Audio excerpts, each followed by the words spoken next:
வணக்கம். நமது டிவியின் மறுபக்கம் நிகழ்ச்சியினூடாக இன்றும் சந்தித்திருக்கின்றேன். ஏப்ரல் 2ஆம் தேதி இன்று வெளியாக இருக்கக்கூடிய பத்திரிகைகளின் முதற்பக்க செய்திகள் தொடர்பாக விரிவாக ஆராய இருக்கின்றோம். நான் ஷலோமி நாகேந்திரன். இன்றைய பத்திரிகைகளை பொறுத்த மட்டில் பிரதான செய்திகளாக வெளியாக இருக்கின்றன. 30 உள்ளூராட்சி மன்றங்களின் தேர்தல் பணிகளுக்கு தற்காலிக தடை விதிக்கப்பட்டிருக்கின்றது.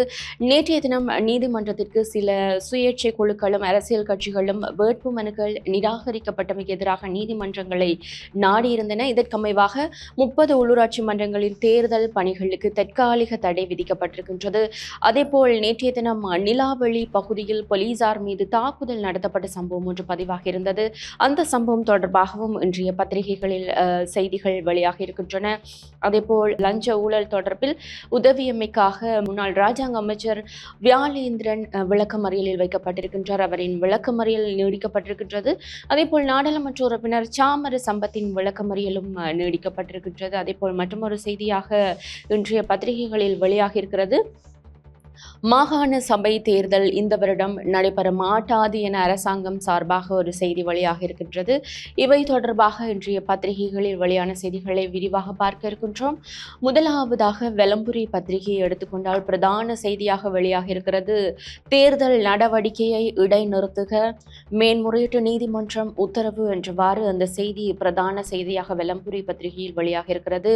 உள்ளூராட்சி மன்ற தேர்தல்கள் தொடர்பான வேட்பு மனுக்கள் நிராகரிக்கப்பட்டமை தொடர்பில் மேன்முறையீட்டு நீதிமன்றத்தில் மனுக்கள் தாக்கல் செய்யப்பட்டுள்ள உள்ளூராட்சி மன்றங்களின் தேர்தல் நடவடிக்கைகளை இன்று புதன்கிழமை வரை இடைநிறுத்துமாறு மேன்முறையீட்டு நீதிமன்றம் உத்தரவு விடுத்துள்ளது என்றவாறு இந்த செய்தி பிரதான செய்தியாக தலைப்பிடப்பட்டிருக்கின்றது.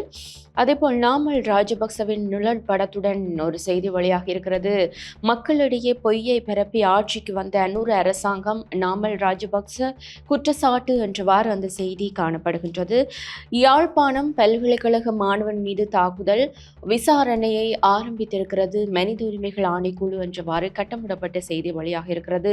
யாழ்ப்பாணம் பல்கலைக்கழக புதுமுக மாணவன் மீது தாக்குதல் நடத்தப்பட்ட சம்பவம் தொடர்பில் மனித உரிமைகள் ஆணைக்குழு விசாரணைகளை ஆரம்பித்திருப்பதாகவும் இது தொடர்பில் இலங்கை மனித உரிமைகள் ஆணைக்குழுவின் யாழ் பிராந்திய இணைப்பாளர் ஊடகங்களுக்கு கருத்து வெளியிட்ட செய்தியும் பிரதான செய்தியாக முன்பக்கத்தில் வெளியாக இருக்கிறது. மற்றொரு செய்தியாக வெளியாக இருக்கிறது. புதுமுக மாணவன் மீது தாக்குதல் சிரேஷ்ட மாணவர்கள் 4 தடை வகுப்பு தடை என்றவாறு ஒரு செய்தி வெளியாக இருக்கிறது.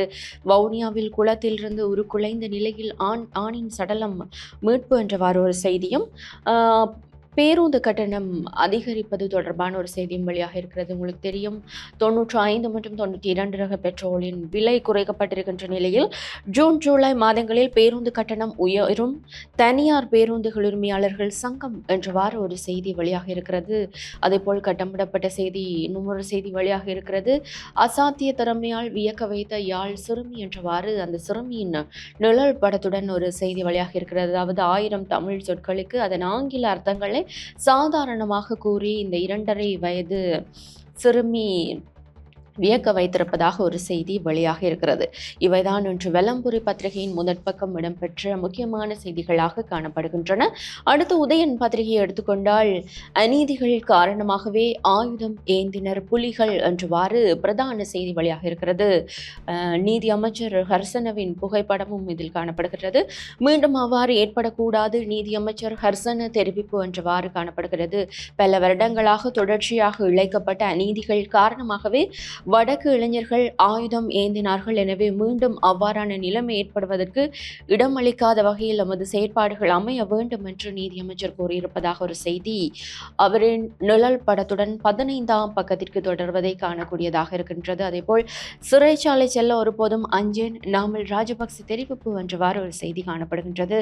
பேருந்து கட்டணம் ஜூலையில் உயரும் என்றவாறு ஒரு செய்தியும் உள்ளூராட்சி தேர்தல் நிராகரிக்கப்பட்ட மனுக்கள் மீது நீதிமன்றில் நேற்று விசாரணை நாளையும் தொடரும் வெள்ளியன்று தீர்ப்பு என்றவாறு ஒரு கட்டமிடப்பட்ட செய்தி காணப்படுகின்றது. யாழ்ப்பாண பல்கலைக்கழக புதுமுக மாணவன் மீதான தாக்குதல் பகிடிவதை தாக்குதல் தொடர்பான செய்திகளும் காணப்படுகின்றன. யாழ் பல்கலையில் பகிடிவதை 4 மாணவர்களுக்கு வகுப்பு தடை என்ற செய்தியும் உயர் நீதிமன்ற வழக்கை அடுத்து யாழ் பல்கலை மாணவர் மீது விசாரணை செயல்முறை நீக்கம் என்றவாறு ஒரு செய்தி காணப்படுகின்றது. மற்றும் ஒரு செய்தியாக யாழ் ராணி சீரிலை பயணிகள் அந்தரிப்பு என்றவாறு ஒரு செய்தி காணப்படுகின்றது. அதேபோல் தவறான முடிவெடுத்து ஒருவர் உயிரிழப்பு என்றவாறும் ஒரு செய்தி காணப்படுகின்றது.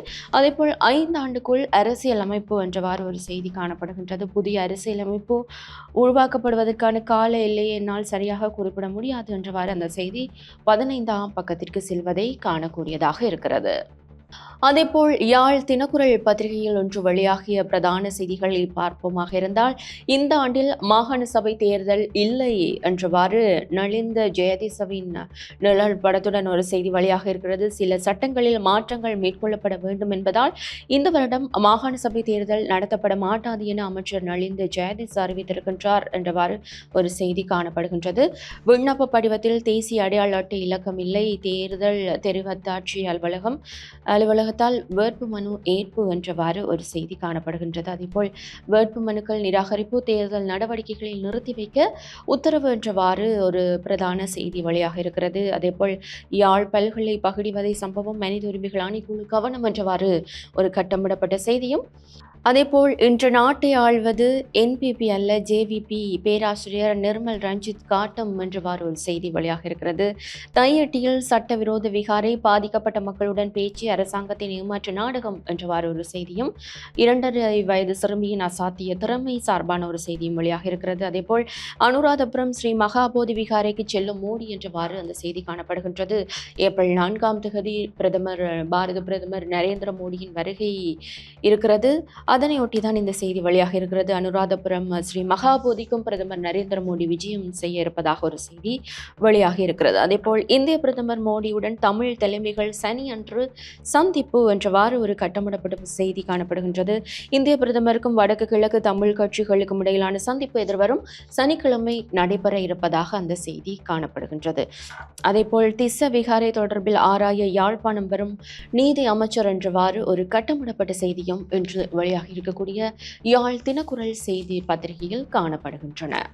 அதேபோல் இன்று வெளியாக இருக்கக்கூடிய வீரகேசரி பத்திரிகையின் பிரதான செய்திகளை நோக்குவோமாக இருந்தால், 30 உள்ளூராட்சி மன்றங்களின் தேர்தல் பணிகளுக்கு தடை, கொழும்பு மாநகர சபை உட்பட தெரிவர்த்தாட்சி அதிகாரிகளுக்கு மேன்முறையீட்டு நீதிமன்றம் இன்று வரை உத்தரவு என்றவாறு பிரதான செய்தி வெளியாகி இருக்கிறது. அதேபோல் புகைப்படத்துடன் ஒரு செய்தி காணப்படுகின்றது.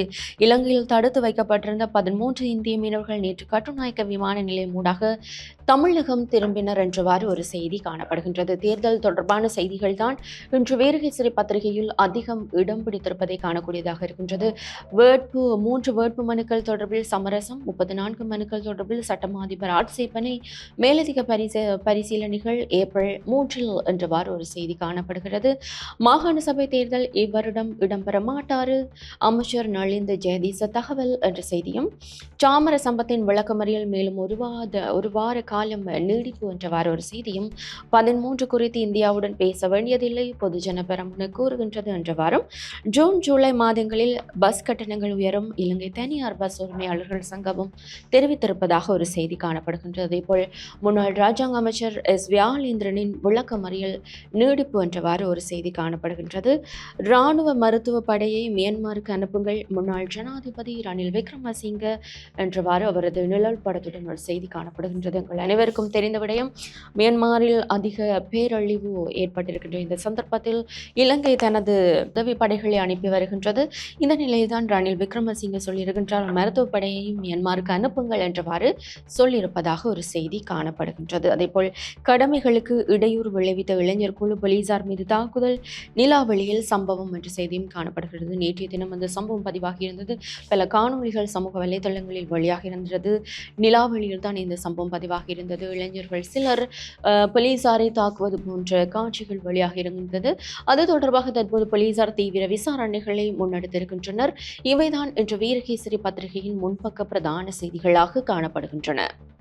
இவைதான் இன்று நமது கரங்களுக்கு கிடைக்கப்பெற்ற பத்திரிகைகளின் பிரதான செய்திகளாக காணப்படுகின்றன. குறிப்பாக இன்று தேர்தல் தொடர்பான செய்திகள் தான் அனைத்து பத்திரிகைகளுமே பிரதான செய்திகளாக இடம்பெற்றிருந்தன. குறிப்பாக நேற்றைய தினம் நீதிமன்றத்தினால் 30 உள்ளூராட்சி மன்றங்களின் தேர்தல் பணிகளுக்கு தற்காலிக தடை விதிக்கப்பட்டிருக்கின்றது. அவை தொடர்பான செய்திகளை நாங்கள் பிரதான செய்திகளாக காணக்கூடியதாக இருந்தது. இப்போது தேர்தல் நடவடிக்கைகள் எல்லாம் தீவிரமாக முன்னெடுக்கப்பட்டு வருகின்றன. அதாவது மே 6ஆம் தேதி உள்ளூராட்சி மன்ற தேர்தல் நடைபெற இருக்கின்றது.